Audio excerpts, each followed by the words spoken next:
Welcome back, Griddle Cook Eat More. Today we got a new one, a new griddle that is. So I decided to get the Vevor 21-inch commercial. It's kind of like a commercial grade flat topper, they call it that. I wanted a new griddle for inside. I had the Blackstone E series, but I wanted to replace that. We'll do some little head-to-head against that Blackstone and see how they compare in some other videos here. But anyways, today I just want to sing it out of the box, heat it up, and then cook some smash burgers on it. So check it out. So anyways, I got this Vevor griddle here. I've seen some videos on it, different people cooking on it. It looks pretty good. It looks like it's going to outperform the Blackstone. The other good thing about it is I think $114. So the Blackstone I paid 200 bucks for. So anyways, the price was right. So a little bit, only time will tell. We'll see how it is. So let's get this thing unboxed.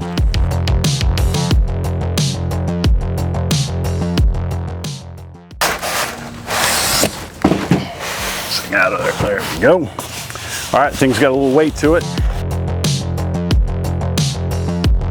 All right, here we go. We got some instructions here. Gives you a few utensils. You can get them out of the bag.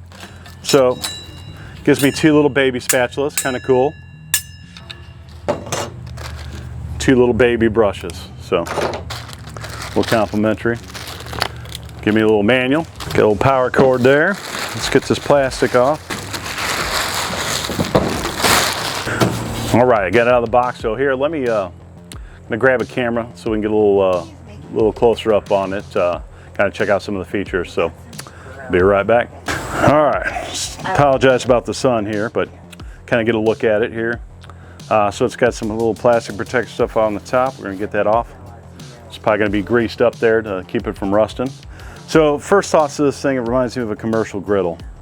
But from what I understand, which I'll have to read the manual in between cuts here, you season it kind of like a Blackstone. So super simple. It's got, I believe it's got a double. It's one power control, but it's got two elements under there.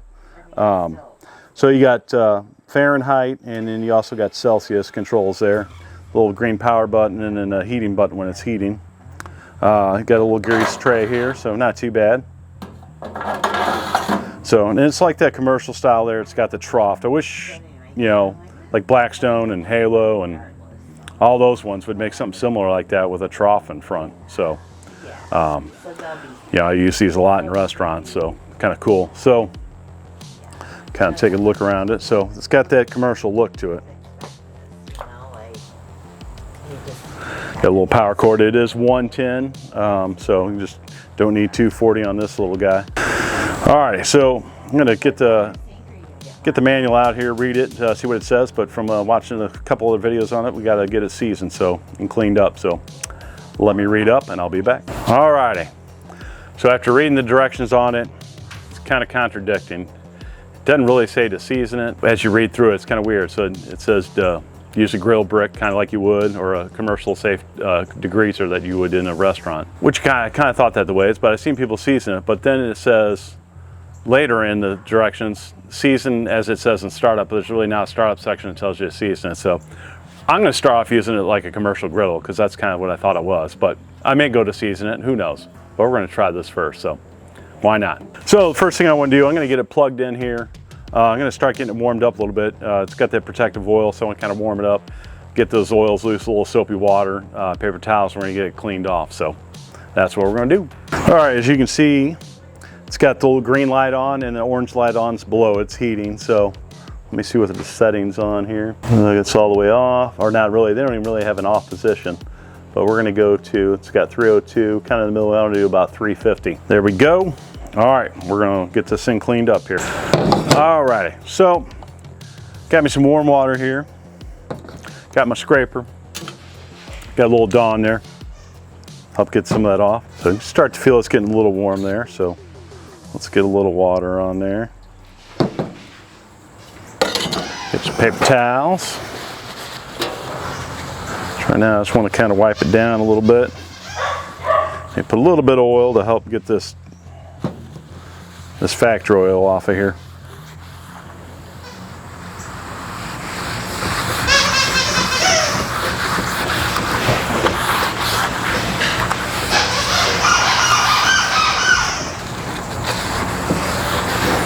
All right. And this is why I love commercial griddles, because you can just straight back.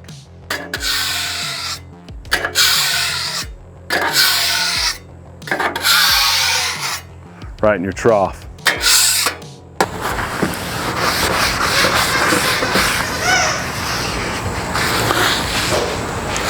All right, get some fresh water down.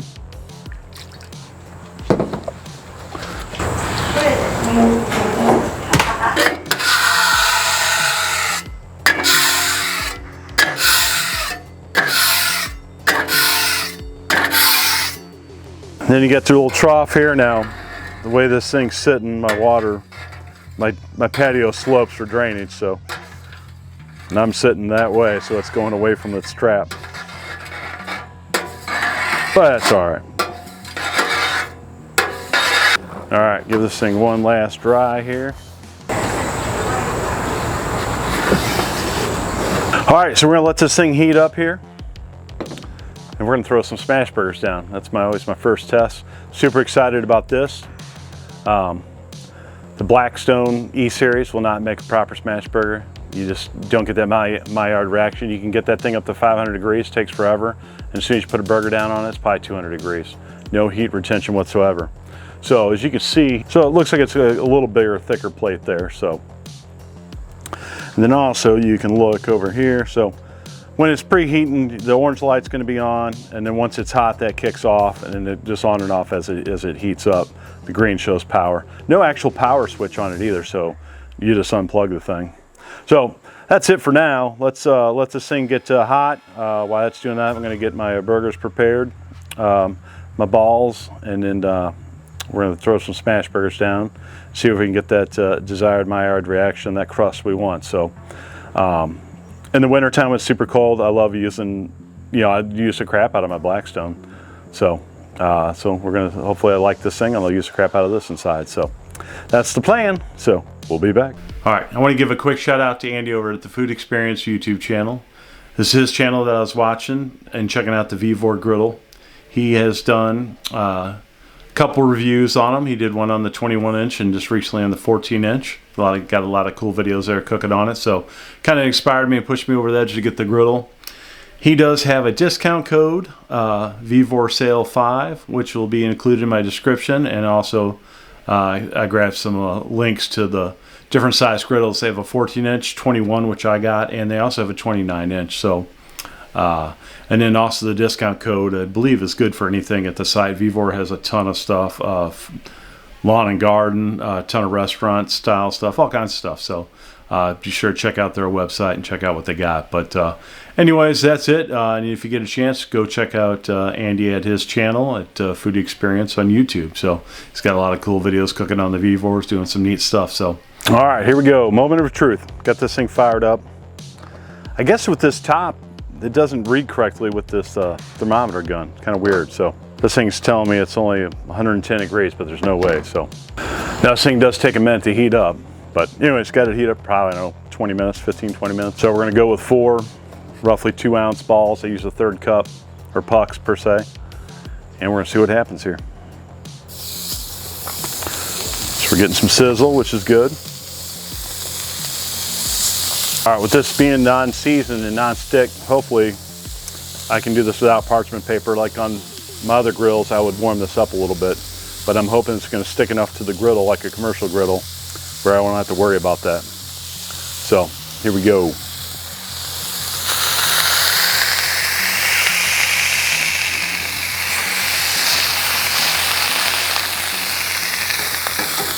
All right, good.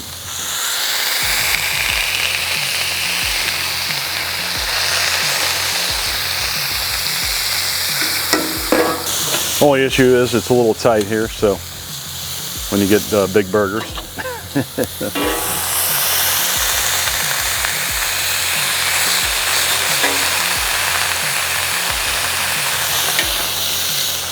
So I'm going to hold off on this 3rd one here. I want to see how these other ones, give them a little seasoning.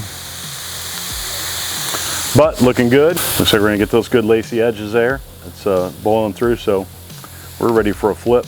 Let's see what happens. All right, here we go. A little sturdier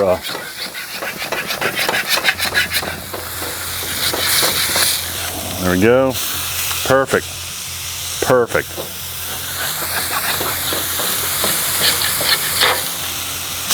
You definitely want a sharp tool for this and a little more sturdy base.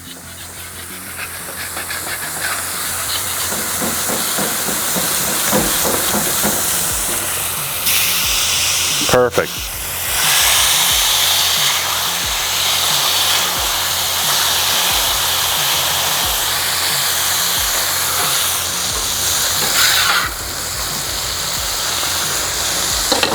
Kind of got ahead of myself here. I wanted to toast some buns, get some butter oiled in.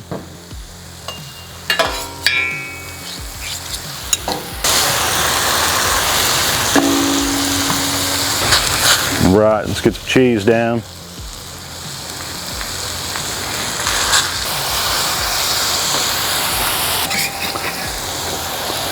Oh, look at that, nice toast. Starting to toast up a little bit, and I'm close to the edge too, so that one's toasting up nice. Seems like maybe the very front of this grill is not too hot. Beautiful.